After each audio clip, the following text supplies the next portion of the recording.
see, one of the areas there's been a lot of work in the industry and which is growing as well is in terms of what is called as AI ops. So AI ops is dealing with how you manage your IT system using AI. So people use the terms, probably a little incorrectly when they say ML ops, AI ops. ML ops.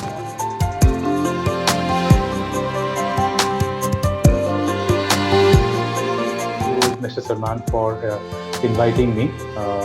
It's a pleasure to basically come here and talk to students.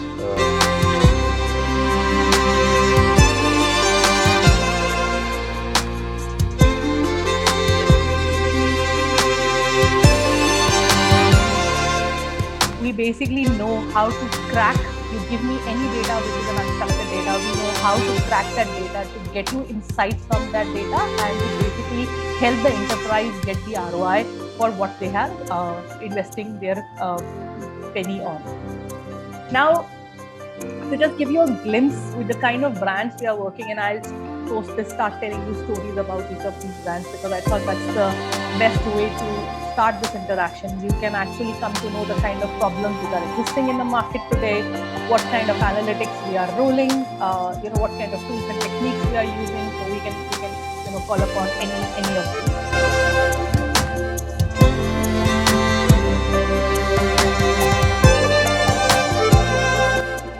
Great to have a wonderful audience, and with every session like this, I continue to be nervous with regards to the questions that will be flown in. But each session personally is welcome for me because I always learn a lot of the questions which get asked. So as much as it may be a learning session for you, I'm equally learning and picking onto the new trends that are there. I look forward to an interesting conversation towards the end of it. That's how we planned out, right?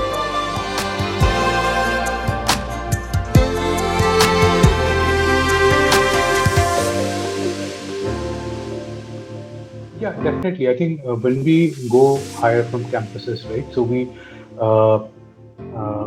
I mean, we obviously we don't expect people to come with prior e-commerce background, right? Given, let's say, the e-commerce industry in itself is maybe 10 years, not more than 10 years old in the country, right? So we don't really expect people to come with prior industry knowledge, and we would be kind of doing ourselves a disservice if we do that, because that would kind of restrict the kind of talent that we want to onboard. What we are really looking for are people with good problem-solving skills, right?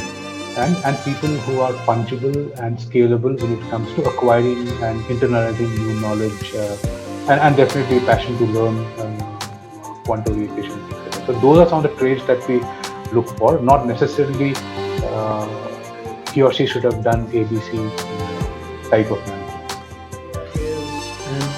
And take a look from the traditional experience, right? When you get into the store, you are wished and greeted by the storekeeper, right? He asks you what is your preference, what would you like to see, and then he starts showing you, and then he starts to building up on the preferences that you like, whether it's the color, the price ranges, the product which you're there, but when you move into the digital world, there is no Q&A happening as such. Apart from that, the time that you spend on that website is not more than a minute. And if you don't like something, or if you don't get something, you typically switch on to the other website, because unlike the traditional environment where you have to travel from one store to the other, here it's just a matter of a different button, right? You just move on to a different tab, you move from Amazon to Flipkart, and then you start buying. So in order for me to retain you as a customer and continuously invite you back to shop, the experience has to be immense. I really need to spend a lot on making sure your shopping experience is really up. And the first aspect of making the shopping experience wonderful or delightful is that I give you something which you are just thinking about, even before you writing onto it. And that's really where the personalization aspect of today is coming onto it. And I can't get to know